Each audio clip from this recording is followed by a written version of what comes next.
গ্রামের শেষে গরুর গোয়ালের পাশে একটা ভাঙা খড়ের চালায় থাকতো 14 বছরের রূপা। রাতে তার মাথার উপর ফুটো দিয়ে জল পড়তো, দেওয়ালের ফাঁক দিয়ে সাপ বিছে ঢুকতো, আর ঠিক তার পাশেই দাঁড়িয়েছিল তার সৎমার দোতলা পাকা বাড়ি, যেখানে সৎমা আর তার মেয়ে মায়া থাকতো বিলাসিতায়। মাত্র 2 মাস আগে পদ্মার বন্যায় নৌকাডুবিতে রূপার মা বাবা চলে যায়। তারপর থেকে সৎমার বাড়িতেই আশ্রয় নিয়েছিল রূপা, কিন্তু আশ্রয় নয়, যেন নরক। সৎমা তাকে গোয়াল ঘরের কোণে শুতে দেয়, পচা ভাত খেতে দেয়, আর দিনরাত খাটিয়ে নেয়। শয়তানি কালামুখী, সকাল থেকে এখনো তোর ধান ভাঙা শেষ করতে পারলি না? আজ তোর হাড় একেবারে আমি গুড়িয়ে দেব, দেখি তুই কেমন ধান ভাঙা শেষ করতে না পারিস। মা গো, বাঁচাও বাঁচাও, কাল রাত থেকে আমি জ্বরে কাঁপছি, পেটে আমার একটা দানা পড়েনি। ও মা, ও মা, শোনো শোনো, ওর এখনো কাদার শক্তি আছে। ও মা, ওর মাথাটা ফাটিয়ে দাও না, আমি ওকে ধরে রাখি, তুমি ওকে মারো মারো মারো। তোর মতো অকুর্মাকে জন্ম দি না, তোর মাও পাপ করেছে বুঝলি, তাই তো মরে গেল। মা, তুমি ওর চুলের মুঠি ধরো, আমি ওর পিঠে 2-4 ঘা লাগাই। বড্ড বাড়বাড়ন্ত হয়েছে। কাল দেখলাম পাড়ার ছেলেরা ওর দিকে তাকিয়ে হাসছে, যেন রাজকন্যা। হারামজাদি, তোর এই রূপ আমি মাটি করে দেবো একেবারে। চল চল মায়া, এখন ওকে রেহাই দি, দুপুরে দেখবো ও আজ কি খায়। দিনের পর দিন এমনই চলে অত্যাচার। রূপা কাজ করে যায়, আর সৎমা ও মায়া উপভোগ করে তার কষ্ট। এই যে, এই খা, তোর এই যোগ্যতা। দেখো মা, ও কেমন পচা ভাতগুলো খায়, ঠিক যেন পুকুরের মতো। আর শোন, আজ পুকুর থেকে তুই কলমি শাক তুলে আনবি বুঝলি, নইলে কিন্তু রাতে খাবার পাবি না। কিন্তু মা, পুকুরে তো এখন সাপের উপদ্রব। তাতে কি হয়েছে? সাপ কামড়ালে কামড়াবে, তাতে আমাদের। সেদিন বিকেলে আকাশে কালো মেঘ জমেছে, কাল বৈশাখী ঝড় আসছে। মা দেখো, কি ভয়ঙ্কর মেঘ, আজ প্রচন্ড ঝড় আসবে। ঠিক সময় ঝড়টা আসছে, আজ রাতেই শেষ করবো এই অলক্ষণীটাকে। কি করবে মা? শোন, আমাদের বাড়ির পেছনের ওই বনে একটা পুরনো তেঁতুল গাছ আছে না, সেখানে এই সময় খুব টক তেঁতুল ধরে বুঝলি। ওকে ওই ঝড়ের রাতে পাঠাবো সেই তেঁতুল পাড়তে। বাহ, ঝড়ের মধ্যে গাছে উঠে ও পড়ে মরবে, আর পড়ে না মরলে বাঘে খাবে। কাল বৈশাখীর কালো মেঘে আকাশ ছেয়ে গেছে, বিদ্যুৎ চমকাচ্ছে, দূরে শিয়ালের ডাক শোনা যাচ্ছে। শোন হতবাগী, আমার না খুব তেঁতুল খেতে ইচ্ছা করছে, আমার জন্য তুই বনের থেকে তেঁতুল নিয়ে আয়। এ কি মা, এই ঝড়ে তেঁতুল পাড়তে যাব? বেশি কথা না বলে যা বলছি তাই কর। শুধু তেঁতুল নয়, 10টা পাকা তেঁতুল আনবি, একটাও যদি কম হয় না তোর খুলি ফাটাবো আমি। বাইরে ভীষণ ঝোড়ো হাওয়া উঠেছে। রূপা একটা ঝুড়ি হাতে করে বেরিয়ে পড়ে তেঁতুল আনার উদ্দেশ্যে। সৎমা তার হাতে একটা শুকনো রুটি দিয়ে দেয়। এই এই নে, একটা রুটি নে, নয়তো আবার মরে গিয়ে ভূত হয়ে আমার ঘর মটকাতে আসবি, আবার বলবি আমি তোকে খেতে দিইনি। এবার যা। সৎমা আর মায়া দাঁড়িয়ে দেখতে থাকে রূপা কিভাবে জঙ্গলের অন্ধকারে মিলিয়ে যায়। যা যা, তাড়াতাড়ি যা, হয় তোকে সাপে কামড়াবে, নয় পড়ে মরবি, আর নয়তো ওই বাঘে খাবে, তিনটের একটা তো হবেই। ভিজে কাপড়ে রূপা বনের পথ ধরে হাঁটতে থাকে।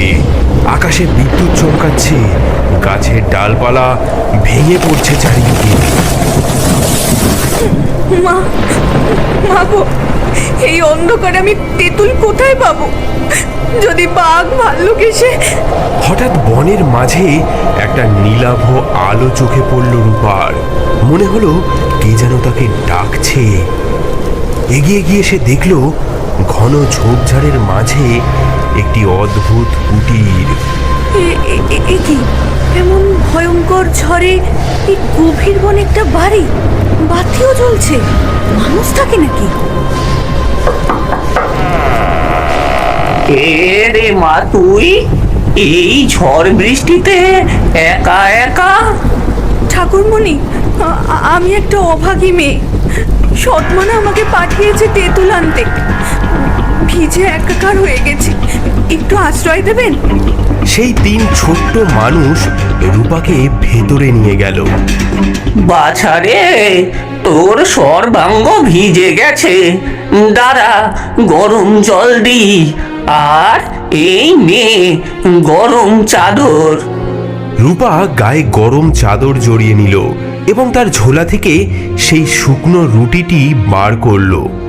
আমার কাছে না শুধু এই শুকনো রুটিটাই আছে, আপনারা নিন, আমরা ভাগ করে খাই। এই ঝড়ে তোকে কে পাঠালো মা তেঁতুল আনতে? সৎমা বলেছে 10টা টক তেঁতুল না আনলে বাড়িতে ঢুকতে দেবে না, কিন্তু এই অন্ধকারে বনের মাঝে। তিন ছোট্ট মানুষ একে অপরের দিকে তাকালো, তাদের চোখে যেন নক্ষত্রের আলো জ্বলে উঠল। মা, এই ঘরটা বড্ড অগোছালো হয়ে আছে, তুই কি একটু গুছিয়ে দিবি? হ্যাঁ মা, দেখি তোর হাতের কাজ কেমন। এই মাটির হাঁড়িগুলো সাজিয়ে রাখ, চালের বস্তাগুলো একটু সরা, গম ডালের থলেগুলো গোছা, আর ঘরের মেঝেটা একটু মুছে দে মা, তারপর দেখবি কি হয়। কি সরল মেয়ে, ভিজে কাক হয়েও ভাগ করে দিল রুটি। কত কষ্ট পেলেও দেখো মুখে হাসিটা ঠিক রয়েছে। চলো এমন কিছু করি যাতে ওর জীবনে আর কোনোদিন দুঃখ না থাকে। আমি দিলাম প্রথম বর, তোমার জীবনের সব দিন যেন আগের দিনের চেয়ে বেশি আনন্দময় হয়। আমি দিলাম দ্বিতীয় বর, প্রতিটি কথার সঙ্গে তোমার মুখ দিয়ে যেন মোহর ঝরে। আমি দিলাম তৃতীয় বর, এক রাজা যেন তোমাকে বিয়ে করে। এদিকে বাইরে ভোরের আলো ফুটে উঠতে শুরু করেছে। ঘর পরিষ্কার করতে করতে রূপা দেখল সেই ঘরের বাইরে অনেক পাকা তেঁতুল পড়ে রয়েছে। সৎমা যেমন চেয়েছিল ঠিক তেমনই পাকা তেঁতুল। হ্যাঁ, নে মা নে, তোর ঝুড়িতে তুলে নে। বিদায় নেবার সময় রূপা কৃতজ্ঞতা জানাতে গিয়ে বলল, ঠাকুরমণিরা, আপনাদের। হোমা, এ কি? আমার মুখ থেকে। যা মা যা, এবার থেকে তোর দুঃখের দিন ফুরলো। রূপা তেঁতুলের ঝুড়ি নিয়ে বাড়ির দাওয়ায় এসে দাঁড়ালো। কে? আমি মা, তেঁতুল এনেছি। হে কি? হ্যাঁ, তোর মুখে কি জাদু লেগেছে? সোনার মোহর, আরে এত টক তেঁতুল! সৎমার চোখে জ্বলে উঠল লোভের আগুন। মেয়েটির ভাগ্য যে পাল্টে গেছে তা বুঝতে তার আর দেরি হলো না। রূপার মুখ থেকে সোনার মোহর পড়তে দেখে মায়ার হিংসায় জ্বলে উঠল বুক। মা, আমিও যাব, আমাকেও বনে যেতে দাও।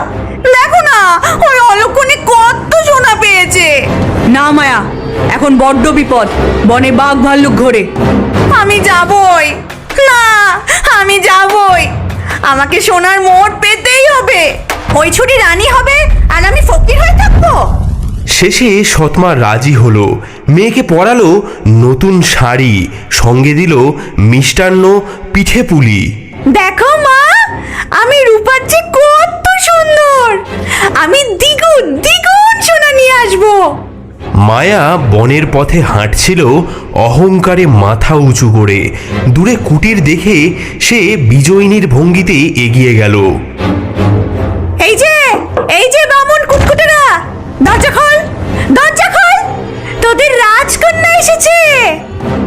এ কি এভাবে দরজায় লাথি কে মারছে?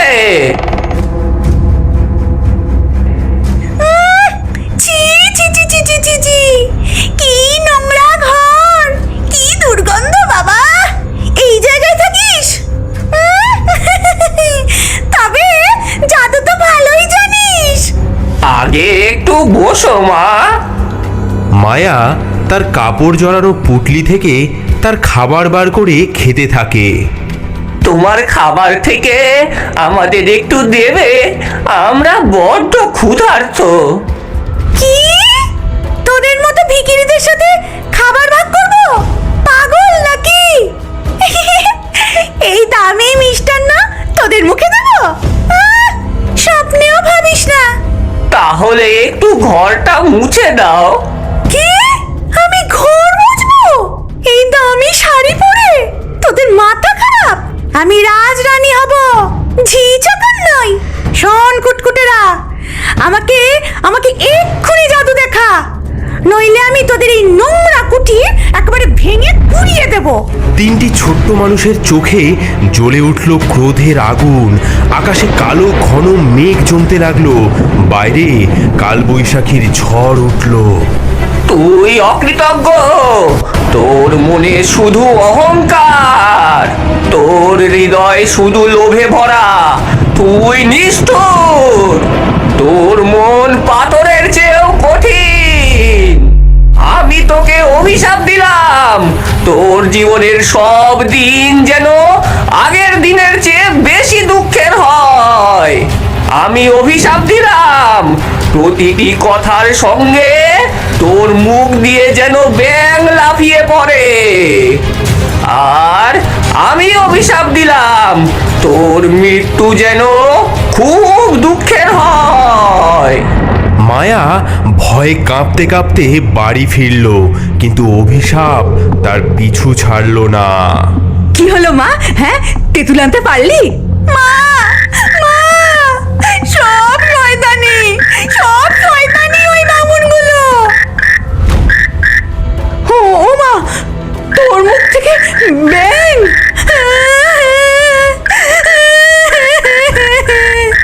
মা, মা গো, আমার কি হলো?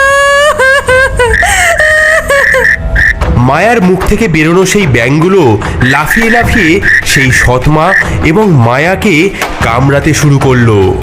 ও মা, ও বাবারে, এই কামড়াচ্ছে! ও বাবারে,